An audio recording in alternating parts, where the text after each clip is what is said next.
So, Den Bosch, I'm Sarah Glynn for Media News, and I'm very pleased to have with me today Leendart Verbeek, who is just back from being on the delegation of the election observation mission of the Congress of Local and Regional Authorities of the Council of Europe, a congress of which he was recently president. So very, very pleased to have you here, Leendart. Thanks very much for coming. It's all my pleasure. So the very first question, actually, before we get on to the meat of it, perhaps, that the preliminary report from the delegation says that one of the members was not granted accreditation. And can you say what happened and what was the excuse given for that? Well, to be honest, we are very surprised. It was a Swiss member. It is a Swiss member who had no connection with Turkey, neither with the Kurdish people or other groups in Turkey. And we did not really get an argument for it. So it's not clear. She is just refused. And I have had no reports on the arguments. We asked for the arguments, but they were not given to me. We can't really say more than that, then, can we? No, it's very strange. It never happened before in election observations that I know of in the Congress. So it's a very strange situation. It's just it just happened. We are not very happy about it, of course, but it is as it is. So going on to actually the report and your reactions. So it was very good to see that the preliminary report stresses that for democratic elections, it's not just about what happens on the day, but they need to take place with freedom of expression and with an independent judiciary. And also that report raises concerns that the elected representatives should not later be replaced by government-appointed trustees, as has happened previously. But what can the Council of Europe and the Congress actually do to move Turkey towards a more democratic path, and especially to stop the appointment of trustees? Yes, there are several. You raise a lot of points, so I'll address a few of them. As observers, of course, we have to look objectively to what happens in Turkey. And we make a difference, what you might call the preparation time, the period before the election itself. We look to the election itself. Was it technically done well? Was it honest? Was there fraud or whatever?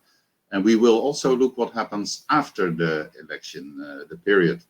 And the different topics you mentioned concern all these three periods. If I go back to the recent election, if we look to the stations, we visited almost 140 stations, polling stations.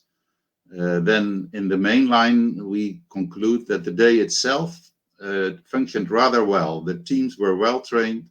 They did their job well. We've seen some chaotic situations, especially concerning also the election of the Muhtars. The Muhtars had their own, they have their own culture, maybe I should say, bring their own culture in the polling station, and that sometimes conflicted with the formal part of it. Just to explain to listeners what the Muhtars are. So these are the local neighborhood or village headmen, yes? Yes, they are. It's another election that's really going on in parallel, that's separate. Yes, but they made their own rules, and that conflicted sometimes with the formal rules. But not in a way, it was not so excessive that it influenced the outcome of the formal elections. And the special thing, of course, is that because in most polling stations everything went well and the outcome is clear, and the outcome is maybe different than some people may have wished, or the other way around. This kind of democracy is possible in Turkey, and that's what the day made clear. At the same time, we've seen that in the period towards the election, we have some critics to give. For instance, we believe that the public broadcast system did not meet its obligations to provide impartial coverage. So some parties were more privileged than others, while we think that the public broadcast system should be neutral in this.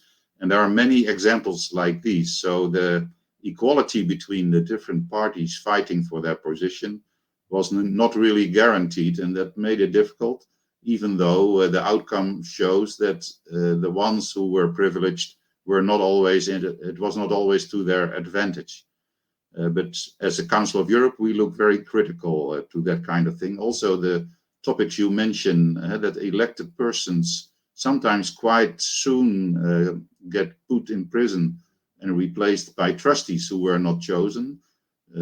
If there are good reasons to remove, for instance, a mayor because of corruption or whatever, then we think the new mayor should be elected from the city council who represents the chosen people. But quite often this is not done, and the trustee is a questionable system in the eyes of the Council of Europe. A very specific question, actually, of something that happened both before and on the day, and a specific question from the Dem Party, the pro-Kurdish leftist Dem Party. Mm-hmm. So the Dem Party warned beforehand that voting lists in key Kurdish majority areas had been packed with thousands of soldiers from outside these areas, and they put together a document which I think was sent to the Congress, to members of the Congress. Yes, I have received that document. I've read it. So we put extra attention on the voters' lists to see if we could find any evidence of this accusation. And it's maybe good to explain. I visited myself the region of Diyarbakir, which I know quite well. I've been there 3-4 times before. So what we did is, when we visited the polling stations, and as you probably know, most polling stations are housed in the schools. So you have situations, there's not only one voting station in a school, but sometimes 8, 9, or 10 of them. And what we did is we visited 1 or 2 polling stations thoroughly. So we stayed there for about 25-30 minutes and looked at the way things were going. But at the same time, we investigated all voting lists of all the other stations in that same school. So formally, we have visited 10 voting stations with a bit longer of time, but we have investigated the voting lists. I think, I didn't count it exactly, but about 25 to 30 stations altogether. And we have not found any evidence of this. So all the voting lists had few people on the addresses. And were not large numbers of people on the same address, which was the accusation, which doesn't mean it's not true, but we have not found it. And I have had no reports from other councillors who also looked at the voting lists. We have not found voting lists with this kind of problem. Because they were quite specific on addresses, actually, that of the voting lists are very clear. It's a list of the name of the people and where they live. Yeah, and these lists are public, hanging on the walls, so you can check them. And we checked them all, and there were all small families on the addresses. Because certainly the thing that was produced by the Dem Party did give addresses that had like hundreds of thousands of people. They said, but we haven't found them. Yeah. Did you have anybody at Siernak, which is obviously somewhere that this has changed the result according to the Dem Party? They say that there were over 6,000 people brought in, and you can see the buses bringing people in. So did you have anybody there? Well, I have to repeat, we haven't seen it. We haven't found it. So it may be true, but we have not found it.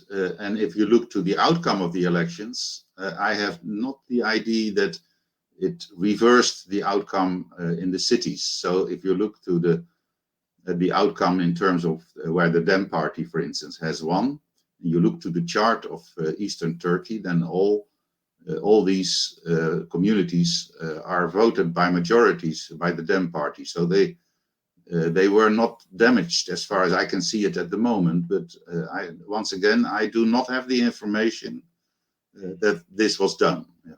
Only I know the accusation, but not the proof.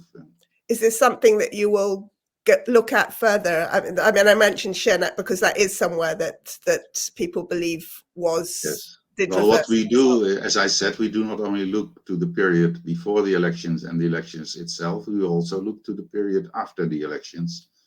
And this might concern also this matter, but then we have to find proof.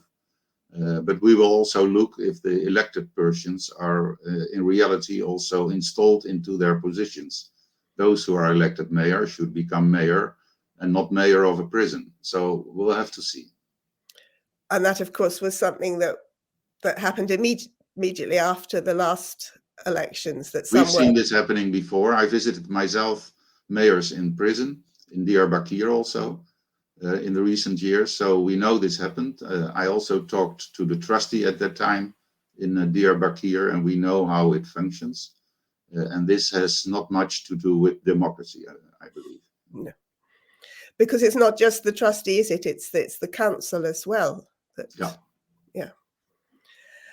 And you said a little bit about the election, the Maktas and the problems with that, but there was actually in one place, a small place in Diyarbakir, that there was a murder. There was a fight, I'm and there was informed. somebody was shot, and yes, that gave, of course, it gave some tension. What you see happening in the polling stations, but I think your listeners know quite well that the position of Mukhtar is very much wished. So you see the image of the position, the authority within the social authority within the community causes tensions between the different clans who obtains the position. And we saw that especially in the villages around Diyarbakir, because I was not only in the city, but about half of our visits was outside in the villages.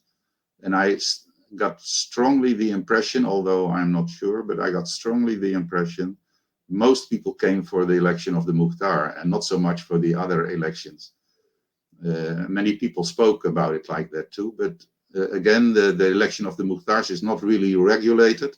So they handed out their own ballet versions, the papers that they had to put in. And this went quite chaotic. So we saw them acting sometimes even a bit aggressive. And I was informed about the shooting in a polling station nearby. It was not our station where we were, but it was not too far away. But they informed me this in reality had nothing to do with political things between the political parties, but it was a fight between clans who really wanted to have that position, and they fought each other, and it ended up in this battle. It was more a social thing between the clans than it had to do with elections itself. So we decided also to continue our work. We didn't stop because of that, although it's always sad. About personal power in the region and what can be done. And those who know the Kurdish culture, it's of course it's sad things like this happen, but it's understandable. And perhaps they deliberately put the voting on the same day to increase the turnout. Yeah, it's very possible. It's very possible. I don't know. I don't know the reasoning for that. No. But I think myself, but I don't know if that's if you can execute something like that. But it would be wise if the government would organize some rules on this kind of elections, because I had the impression people invent their own rules to their own benefit. That's not wise to do in an election. It should be neutral. And I was wondering, I don't know if you personally have been on previous delegations, but I know obviously that the Congress has sent people. And I was wondering how this occasion compared with previous occasions, with 2019, and if any of the recommendations that were made following that last occasion have been acted on. Yes. As I said, I've been there several times before in Diyarbakir. The staff in the hotel recognized me. That was kind of interesting. At that time, I had the feeling there was much more pressure. You could feel that, experience that in the streets. And in my experience this time, the people were much more relaxed during the lunch period. We walked around a little bit in the city. I was at the old mosque in the old town. But people were quite calm, in my view. Of course, there was also the influence of the Ramadan. which was sometimes clear. People couldn't eat and drink, etc. And sometimes people were very rushing with the counting because, of course, they wanted to eat. I understand that. But it didn't give me a negative feeling, while on other visits the tension was much higher. And the recommendations that you'd made last time, have they acted on any of those? Well, we'll have to look a bit more into that. I have the view that they still are valid. Okay. What can you say? Any of them that were particularly important of those? I already mentioned one which I find myself very important. For instance, a debate is necessary on the role of the press and the public broadcasting system. It's really important in a democracy that the press feels free to write whatever they want to write, also if somebody gets angry about it. But the press should be neutral. Now, in the discussions that we had with the authorities, there's also freedom of press, the authorities say. So if the press themselves choose to take sides in the debates, that's something that's allowed because of the freedom of expression, of course. But in my feeling, a journalist has also a responsibility to objectively inform their readers or their viewers. And we have the impression that lots of journalists abide by what the government wants them to do. At the same time, we see journalists ending up in prison, etc., if they take a different stand. So the liberty of journalists is limited. And in a democracy, it doesn't really function if you limit the freedom of speech of journalists in a way that also the objectivity, at least of the public broadcast system, should be guaranteed. And here we really have a problem. You probably know yourself. If you write articles that are not well wished by the national government, you might get into trouble. We are very much aware of that. So had the influence on people and the pressure that you could get into prison. Somebody said to me in Diyarbakir, we are choosing people to go to prison because he believed that many of the candidates would end up in prison just because they were Kurdish and just because they didn't like it that Kurdish people were elected as mayor or a member of a city council. We'll see what happens. We will follow that as a Congress and we will respond to it if this happens. Yes, I mean, it's amazing that people are still competing to stand in those circumstances. Yes, I'm a quite worldwide traveler, so I see in many other countries. I'll give you an example.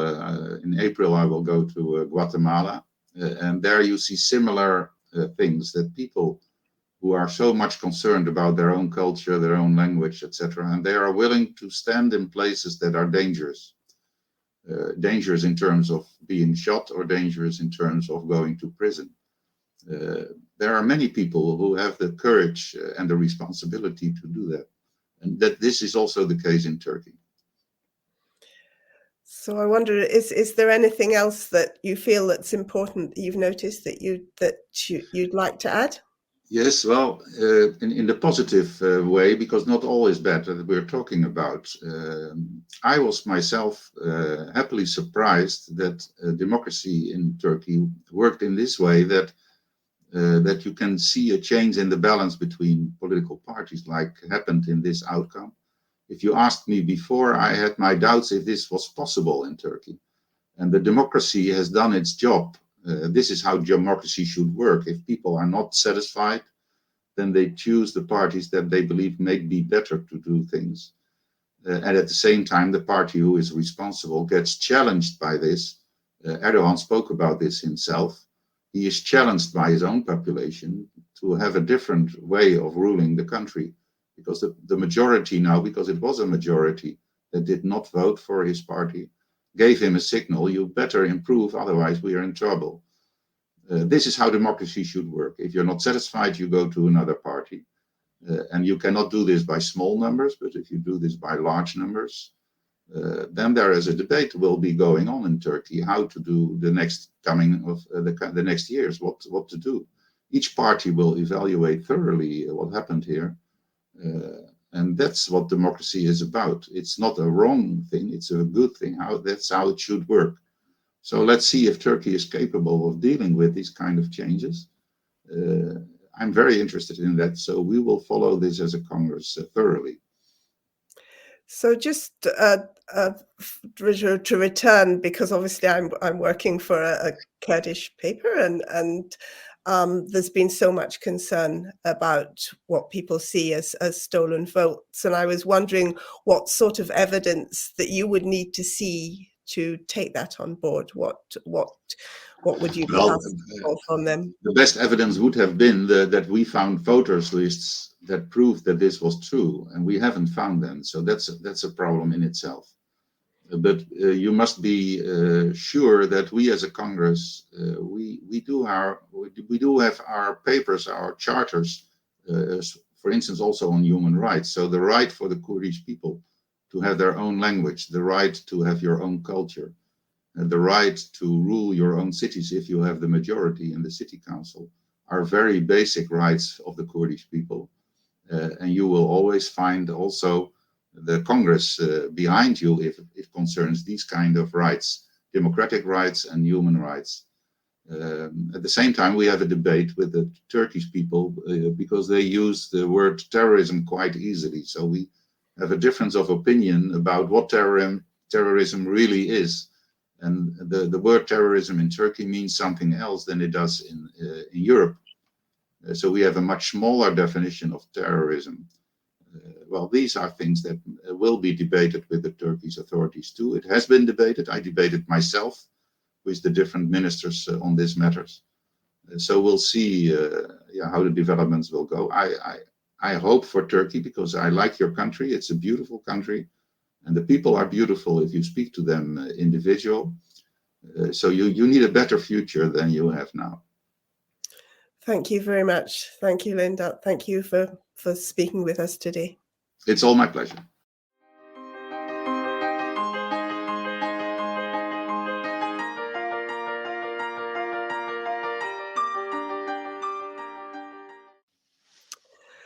So yeah, thank you very much, Leen, for coming back again today, because since we spoke yesterday, quite a lot of things have happened, and we've learned that the Dem Party elected mayor of Van, Abdullah Zedan, has been removed from the post, a post that he got elected to with 55% of the vote, and been replaced by the AKP candidate who got just 27%.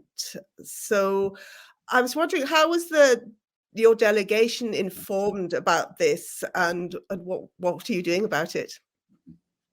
Well, I received a mail myself with this information.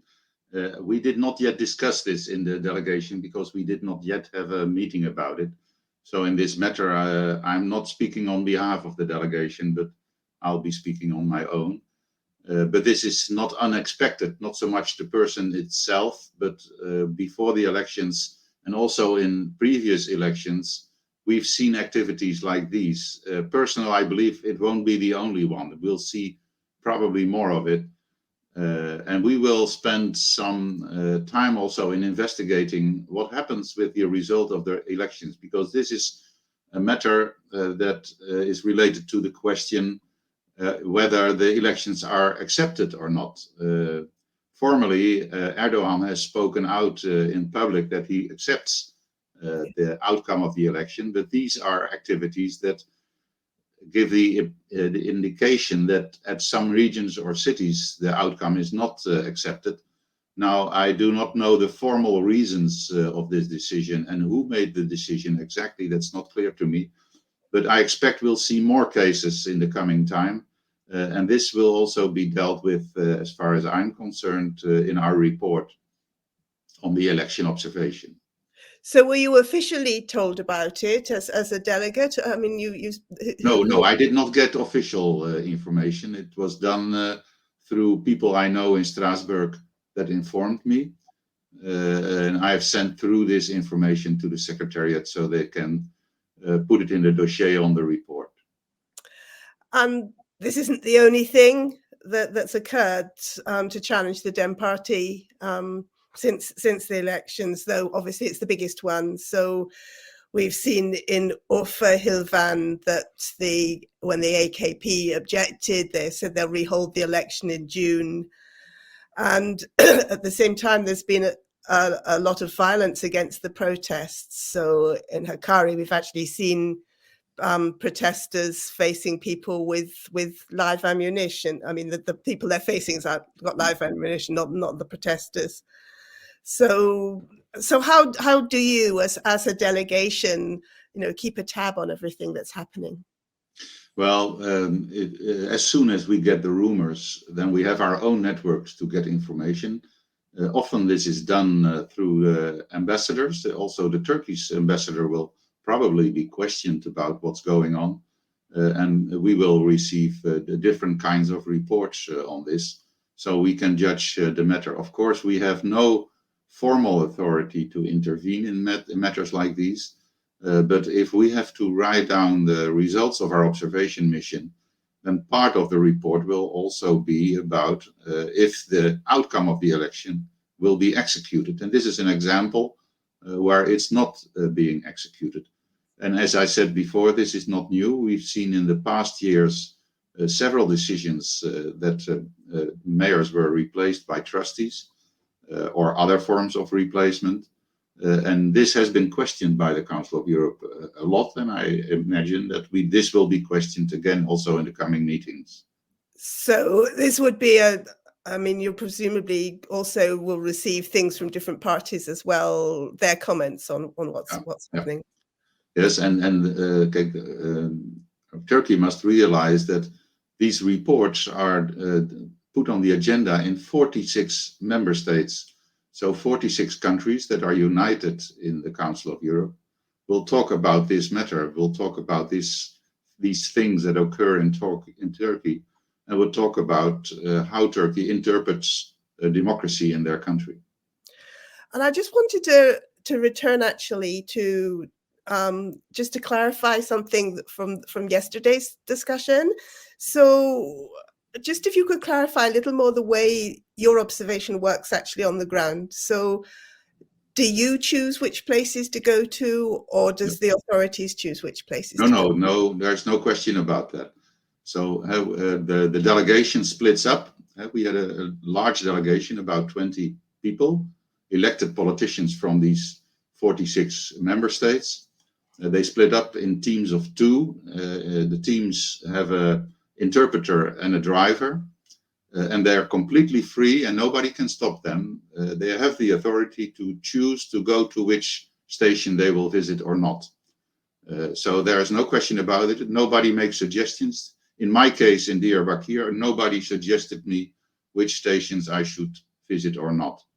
We are well aware because we've done this before, of course. So we know it's the different schools. For instance, in our case, my fellow companion in our group, we decided to do half of the visits outside Diyarbakir in the villages and other half inside Diyarbakir. And we've visited quite a lot of stations. So I'm just a little puzzled then why you didn't go to any of the places that the Dem party had highlighted as having problems with the electoral lists, because they did actually give addresses, I think, on the document that you received, no? Yes, but that's very delicate because we must be neutral. So we decide at random and not at suggestion. That's not the way it may work, because then Turkey rightly can say, so you listen to the wrong people. So we have to do it at random. Just to yes, check. But we did it at random. Yeah. Okay. And I was just wondering, in the light of what's happened since, if there's any regret in the delegation that, I mean, yes, your report had criticisms, but the overall tone, and particularly because of the end and the headline that it was given on the Council of Europe's own website was really positive. And I was wondering if there's any regrets about that. Well, to be clear, the press conference is not the report. So the report, it has not been written yet. Yeah. The press conference is only a text for a press conference, and it's the general impression of the day. And my own view is that as far as we see problems like we just discussed in Turkey, are the problems before the election and the problems after the election. In the general idea, we've seen things going wrong, but the general idea is that the teams in the election observation offices worked right, so that we have not seen any forms of fraud or corruption in the polling stations. That's what the press conference was about. That's about what happened on the day itself. I've seen in Diyarbakir very well trained people who did the job very well. I've seen the observers of the different parties being part of the polling stations, but they cooperated with each other, and we have seen no conflicts in the polling stations. And that's what the press conference was about. And we will pay special attention what happens after the election and also what happened before. Like, I was also very critical about the position of the press in Turkey. That's an example of that.